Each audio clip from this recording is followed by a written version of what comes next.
Thank you so much, Shio Nagata, Blythe Winchester, Dagwado. Hey everybody, I'm Blythe Winchester. I apologize if you hear anything strange in the background. The heater in my office sometimes sounds like a haunted house. So, and it's actually pretty cold here today. So, my apologies if you hear something weird. As she mentioned, I'm Eastern Band Cherokee. I live and practice in my hometown in Cherokee, North Carolina. Today, I'm at the skilled nursing facility. I have turned my phone notifications down, so hopefully we can make it through this time without any interruptions. And I hope there's a lot of people joining to learn more about gait mobility and dementia. I often give a lot of educational presentations about dementia, but I don't usually get to present about the gait and mobility piece of that. So I was actually quite excited about this because I don't think it's really talked about enough. So thank you for that. You will see pictures scattered throughout from my community.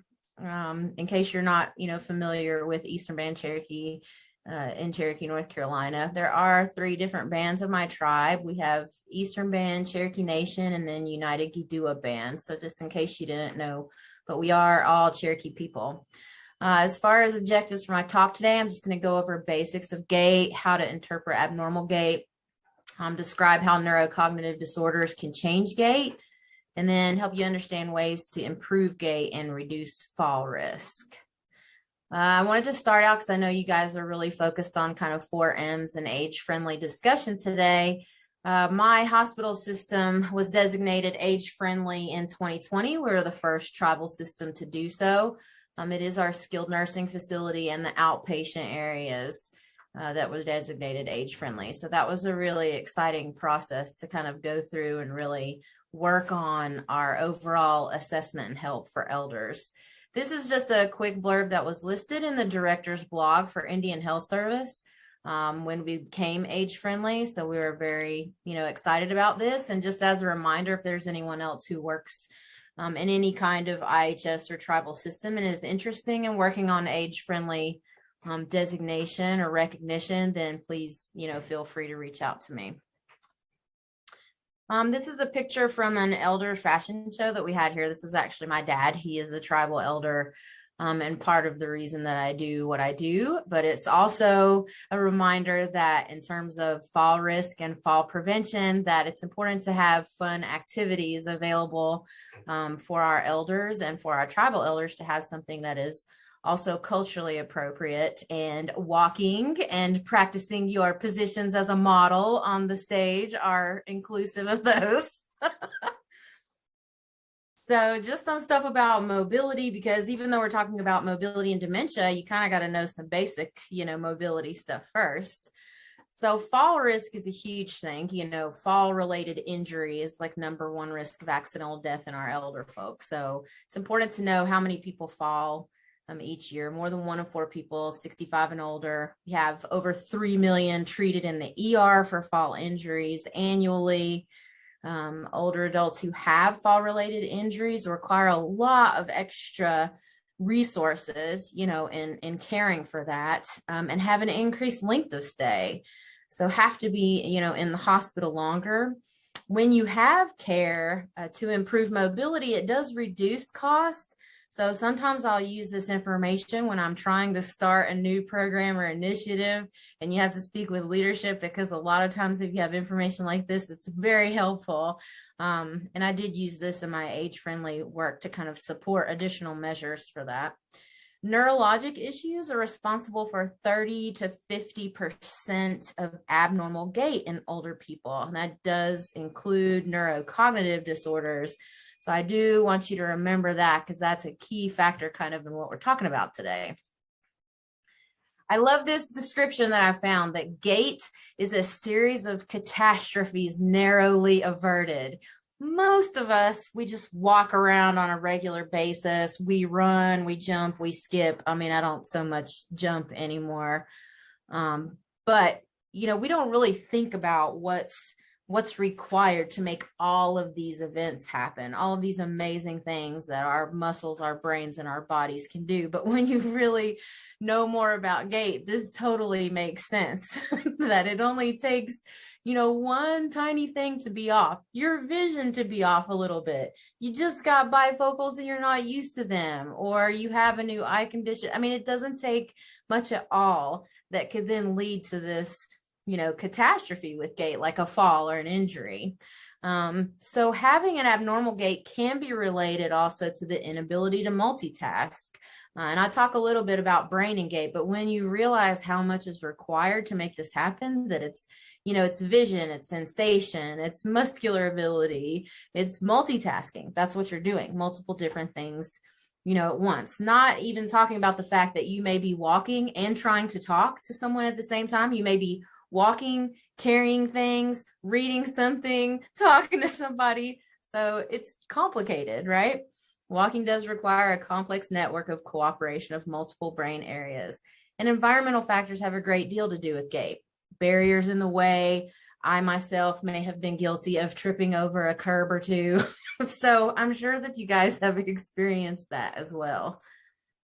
This is just, I could get really nerdy with the gait and the brain, but it can also get like really boring quickly. So I wanted to just kind of keep it fairly basic in terms of, okay, she keeps talking about how the brain is responsible for gait, but what does that mean?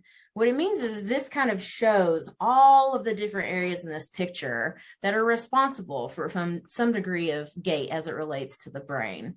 So you need your frontal lobes to be able to generate those kind of motor pathways to even initiate gait, initiate a step, initiate a stride, lift your foot up.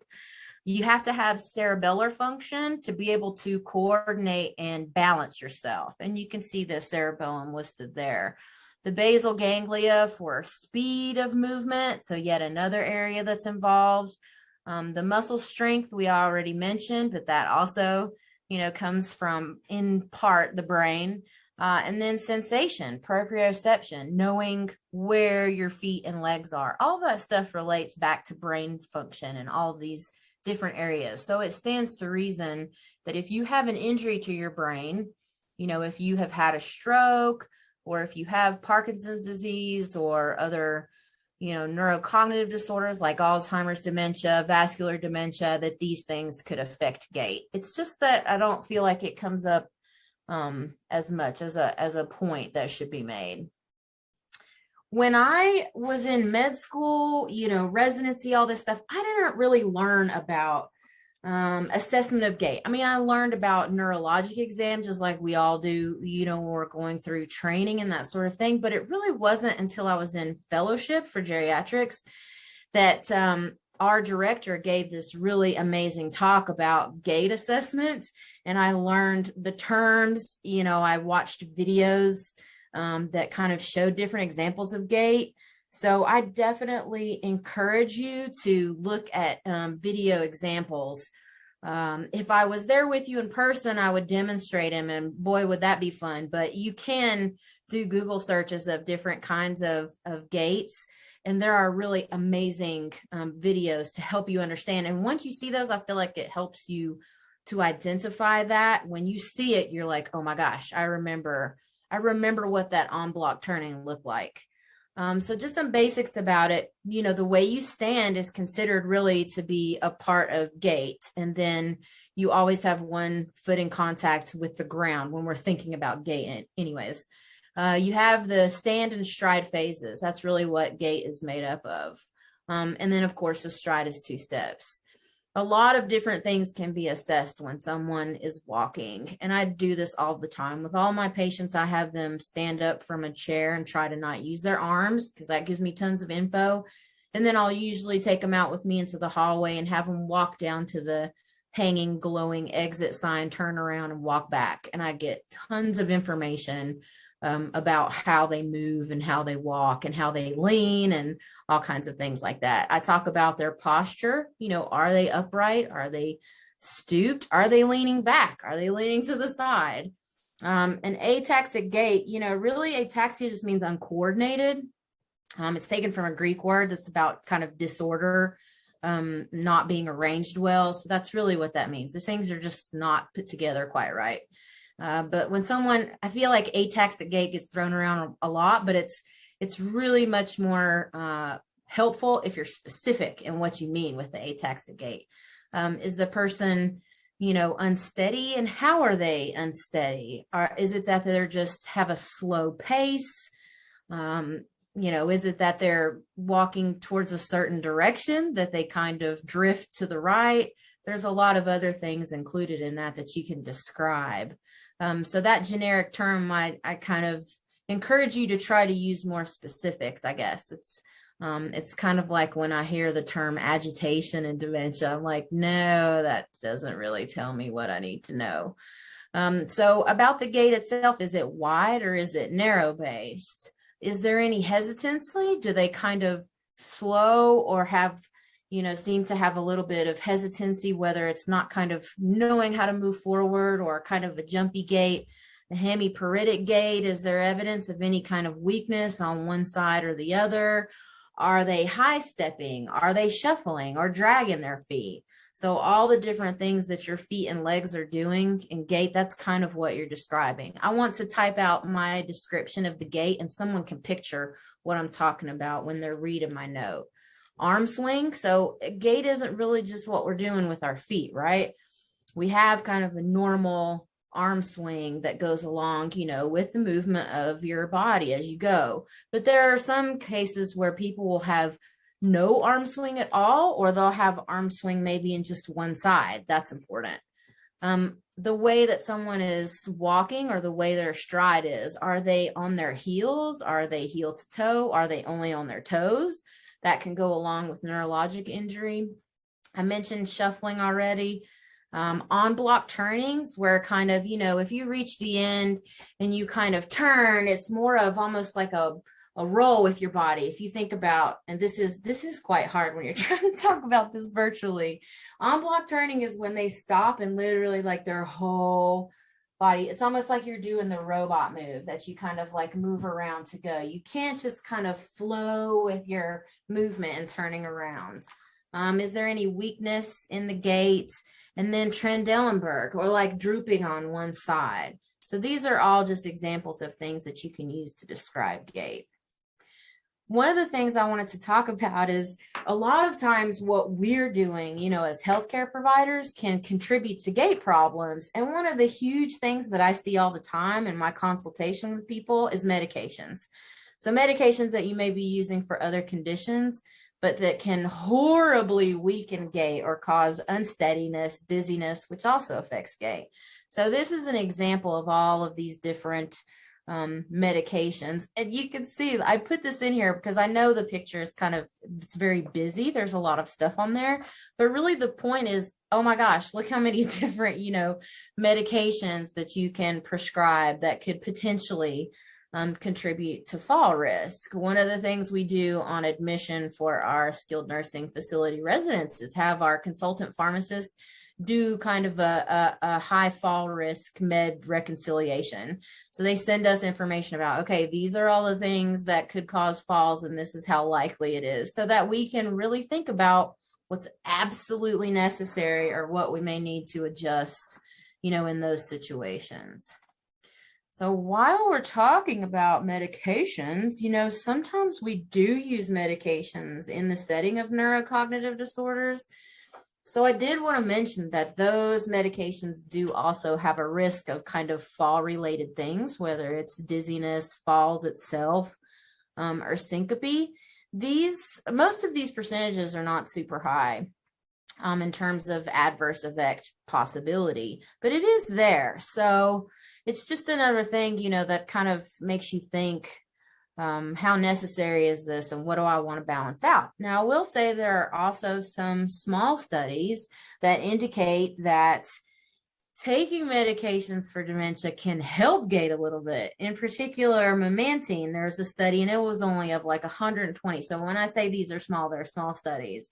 But that treatment for Alzheimer's dementia, when you're using memantine, could help decrease gait variability and improve gait safety. So then there's also, the side of it that, okay, if I use this, it may actually help gait. So it isn't kind of an easy, straightforward thing. It's always about weighing out risk and benefit, I feel like, in particular in geriatrics. So when we think about dementia, neurocognitive disorders, and gait, what are we really talking about here? You'll see a lot. There's more and more information coming out about how Alzheimer's disease and other dementias can affect gait. So Alzheimer's disease, it usually affects gait quite a bit in later stages. And I see that even on our memory care unit as people come in, and it's not just a matter of their frailty or their appetite and intake. It's as, their Alzheimer's disease progresses, they have trouble in those kind of more complicated brain functions, and that can include the ability to coordinate walking or taking steps. It can also affect vision, balance, and just really about your processing in general and your ability to manipulate the physical environment. So those are some of the ways, that it can affect gait. We talked before about medications and how they can affect. If you have general weakness, of course, that's also, going to affect your gait and your strength. And in dementia, oftentimes that is a factor. Whether you've had to be in the hospital for something, infection or another event, you tend to decondition very quickly. And so then if that happens, that can affect your gait as well. Safety awareness is a huge one. We'll have people who have pretty significant dementia on our units, and we'll really want, physical therapy to be able to work with them. And they'll, of course, attempt to do that. Sometimes one of the limiting factors is that the person with dementia doesn't have the safety awareness to know they have a problem with their gait, or they have a problem, with standing or walking. Sometimes I have people who've been in a wheelchair for quite a long time, but they think they could absolutely roller skate that minute if they wanted to. And if they get it in their head, they're going to try to get up and do something like that. So of course, stroke or the setting of vascular dementia. I had mentioned earlier that brain injury, for various different reasons can affect gait. And of course, a stroke, depending on the area that it affects, can be a massive issue in terms of extremity weakness or gait. And a lot of times people with vascular dementia, they have had a stroke before. And also with traumatic brain injury, we see a lot of people who've had that, and then they subsequently may have dementia related to this. But because of that brain injury, they end up having, gait effects from that. So specific to dementia, that's just some of the kind of ways that gait can be affected. Gait and dementia. So gait issues often present with non-Alzheimer's disease dementia. So in other words, other than Alzheimer's disease, where we just talked about, gait can a lot of times be a later sign. If you have a non-Alzheimer's disease dementia, we're seeing more and more that gait problems that can present earlier and earlier, to the degree that there's quite a bit of research going on just about assessing gait, as it links to cognitive function and potential, cognitive risk or risk of dementia. This is very, very interesting to me. And this is another picture, from our elder fashion show, these beautiful ladies. Amazing. So subtle gait changes, I did want to mention that, kind of building on the previous slide. So abnormalities in gait have been found in early stages and even mild cognitive impairment. I will show another slide about an example of a study for this, but you can imagine that when we're trying so hard to figure out how early we can diagnose issues with thinking or cognition, it's very difficult. We're working on a lot of different things, biomarkers, scans. You'll see things about the ability to smell. But if we could do something as it relates to gait, and that would help provide some information about your risk for certain types of cognitive issues, that would be super beneficial, especially since these assessments are typically, pretty easy to do. But even if it involves some kind of technology, that would be really helpful. One thing I tell people all the time about the difficulty in diagnosing dementia is that we don't have straightforward stress tests or PFTs or blood work. So I think anything we can add that's a tool that's easier to perform and interpret, that would be great. I did put in here as a reminder, because I've mentioned this, and I do want you to kind of remember how important brain function is for gait, that executive function is needed for pace too, like how quickly you can walk, in addition to your ability to multitask when you walk. But then memory functions are also responsible for rhythm of your walking. So whether it's cadence or timing. So I don't know why it took us so long to kind of think about gait and it being affected early on in cognitive disorders, but I'm happy that that's something that's really being looked at now. This is one that I talked to you about. This one is very interesting, but I don't know that it doesn't help me in my practice now. I'll put it that way, but it does kind of put some information out there that's very interesting. They were looking at neurocognitive functions from very on in people's lives. I mean, basically from childhood on. It was very a long kind of cohort study on a pretty significant number of participants. It wasn't done here, it was done in New Zealand. But they found that gait speed that was measured at 45 years of age did correlate with indicators of accelerated aging. Now that's quite interesting. Me being 44 years of age, I find that very interesting. Gait speed also was associated with lifelong compromised brain health and neurocognitive functioning as early as 3 years of age.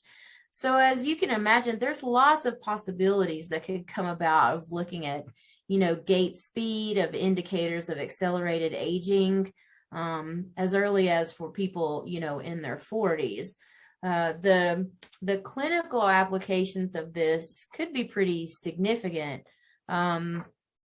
But I think this will, lead to kind of more work looking at, well, when do we need to really start looking at gait? That's not something we do now, right? Like when you're doing, physicals on people in their 40s, you're worried more about, okay, let me check their cholesterol and blood pressure and all this other stuff. You're not typically saying as a part of your screening process, well, let me do some, examination of gait speed and that sort of thing.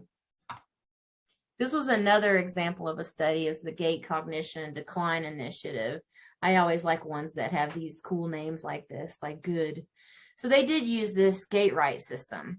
They had interesting data on kind of people's strides and pace and all that kind of thing.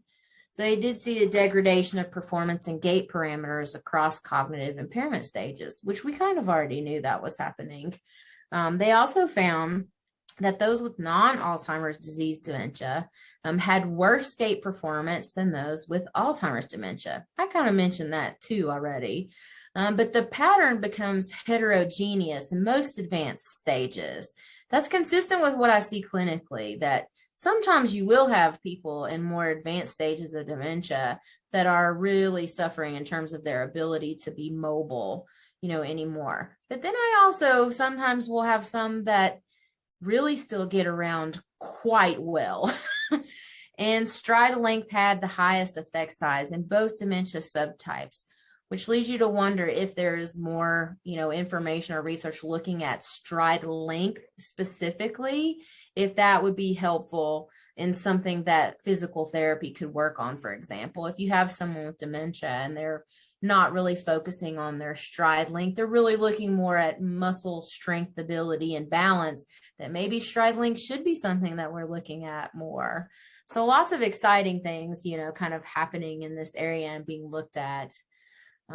This one was about gait abnormalities as predictors of non-Alzheimer's dementia. I've been seeing quite a bit in kind of mainstream media that, oh my gosh, if we look at the way you walk now, we can know if you're going to have dementia. And, sometimes I'll be nice here. Sometimes the kind of mainstream media can misinterpret or blow things out of proportion. And I think in a lot of the things that I've seen published online, that is the case. But this was a study that kind of looked at gait status and the development of dementia, 422 people older than 75 who did not have dementia at baseline. And gait abnormalities were a strong predictor of non-Alzheimer's dementia in those, so mostly vascular. So perhaps it is that in this area, when we know someone has a risk for vascular dementia, that we could examine gait more carefully. The association was strong after all the adjustments, multiple covariates. And having a hemiparetic gait after stroke was the strongest predictor. This is interesting to me because when you're looking at people who have had strokes, a lot of times we talk to them about, okay, there's a risk, you've had a stroke. This is an injury to your brain in a way. There's been inflammation. There is a high likelihood that you could develop vascular dementia. But if we could also look at how clinically their stroke affected them in terms of their gait, that would help me in terms of talking to people about, okay, it might be a motivating factor then for them to be more aggressive about smoking cessation or their other brain risks. So this is how I look at, things like this when I read research. And if it doesn't present me with something immediate that I can use, then I'm already thinking about how I could be using it. And that is a way that I could potentially use this. This is just a picture of my hospital, Cherokee Indian Hospital. It's fairly new, a few years old. But I like to show people that because it's a very unique design, as a lot of our tribal facilities are, because we like to incorporate, some of those cultural elements like the basket weave design that's on the aspect of that, and some of those peace pipe designs on the sides. So in terms of assessment, I wanted to give you guys at least some information, about how this is done and how you can do this in a fairly easy way. I do recommend the study materials. So they're online and they have a lot of information about simple algorithms, how to interpret things, fall risk in general. There's some cool flyers that you could use, things like that. So that's an example of a good resource that you can use. I do recommend, screening once a year or anytime there is a fall.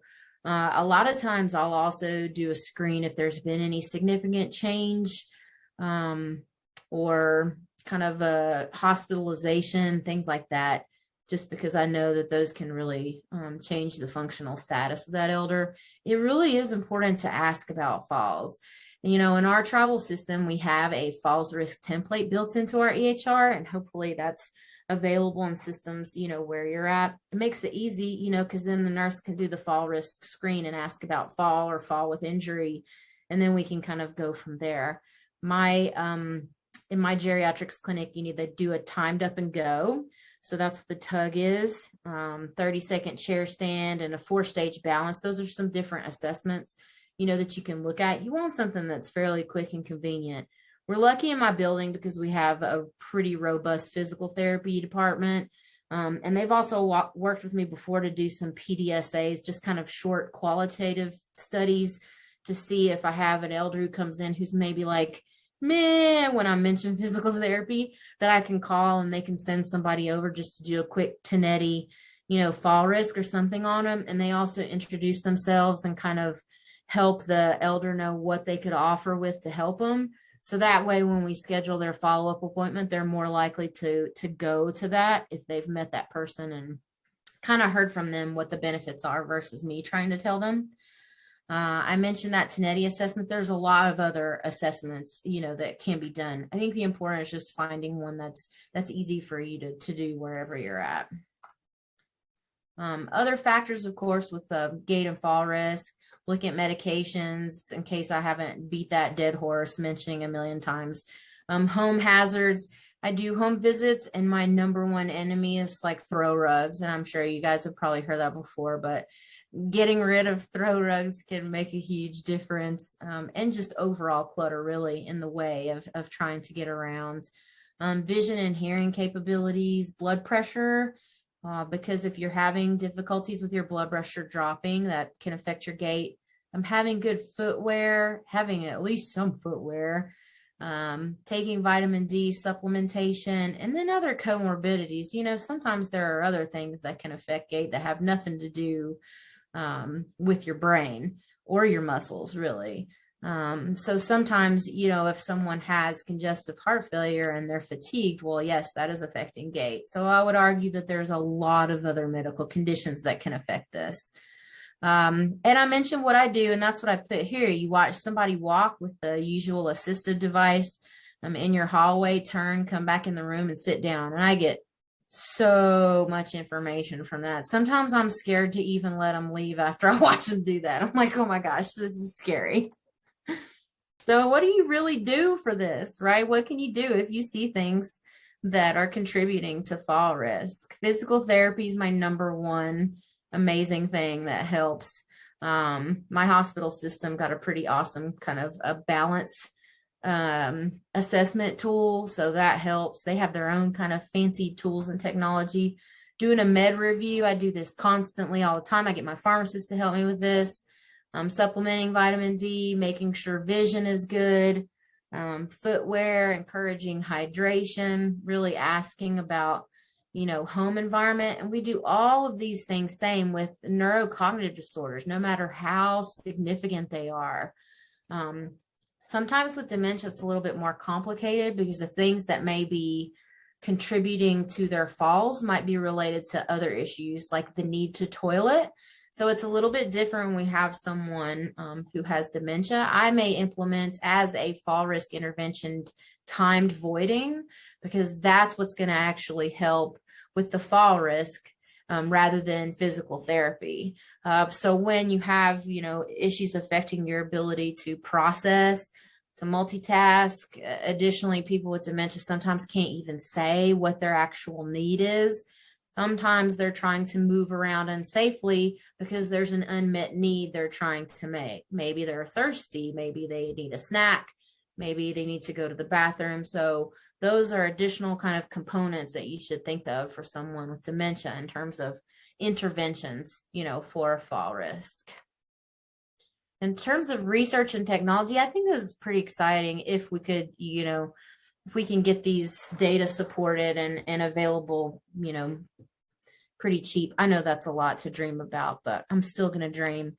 Cognitive dual task therapy is pretty cool because I was talking about multitasking and how that becomes more difficult as you get older, but you can be trained in that. So they can train, therapists can work with you so that you are walking and trying to do other things at once. Because it is really difficult, in our realistic world, it's tough to say, okay, when you're walking, only walk, focus only on that. Don't do anything else. Don't answer your phone. Don't talk to anybody. Well, that's, not completely realistic. So having this kind of training can be helpful. Like, okay, well, we'll help you be able to do multiple things while you're walking safely. Mobilize D. So some of these are more technology related. Mobilize D, motion capture tech, and virtual reality are all talking about using technology to try to help with your gait. And I know this is probably a bad example, but I think about something like pelvic physical therapy. If you've ever heard of that, sometimes they'll put a sensor, particularly for ladies, really that's what we're talking about anyways, right inside, the introitus, in the vagina. And you can see on a machine, they have you kind of do pelvic floor exercises and you watch on the machine and it provides information to you in real time about how well you're doing with these exercises. And it's awesome, right? And this is kind of, although a bit of an odd example, and I apologize for that, but it is kind of the same thing. Like you're having some kind of technology or tracker that's giving you real-time information about how your gait is being affected and what you can do to improve it. Virtual reality can do that as well. It can also present different opportunities for challenges in terms of gait for real life. So even if you're in a facility setting, but you want to practice on anything from stairs to curbs to other things, that you could do that under supervision, of course. And then motion capture tech. So again, more information about really analyzing your stride, your arm swing, all of these things, and figuring out what it is in particular where you need that assistance to improve your gait. As far as tribal communities go, because I wanted to just highlight, and I've given some examples throughout of different kind of cultural considerations. I don't know if any of you guys have ever danced in ceremony or powwow. There is no data behind this, but I will tell you for certain that is quite a good fall risk preventer. If you have any of your patients or elders who are participating in powwows or ceremony, there's nothing better than that kind of dancing in terms of training for muscle strength, resistance, balance, multitasking. That hands down, I would say, if someone comes to me, and I have patients dance who are either even lead ladies and lead men at powwows, that I am not worried about their fall risk when they talk to me about that, because if they can do that, they're doing quite well. Other things, there's things like environment-based support. So a lot of this depends on where you're at, what kind of terrain you're surrounded by, what people do activity-wise in your areas. And tribal communities are no exception. We have different areas of terrain, different things that people, like to do, that they like to participate in, and really take advantage of those in terms of trying to help people in maintaining their independence and being able to focus on things and improving gait and preventing falls, especially in the setting of dementia. We have a lot of patients who have dementia, but they're still participating as employees at our local immersion academy for Cherokee language. And half the time they're out there playing, doing the same things that the kids are, which is awesome, and also helping to prevent fall risk. These are some of the resources that I use, so I wanted to just make sure that you have access to those in case you're interested in looking in any more depth at the data that I presented.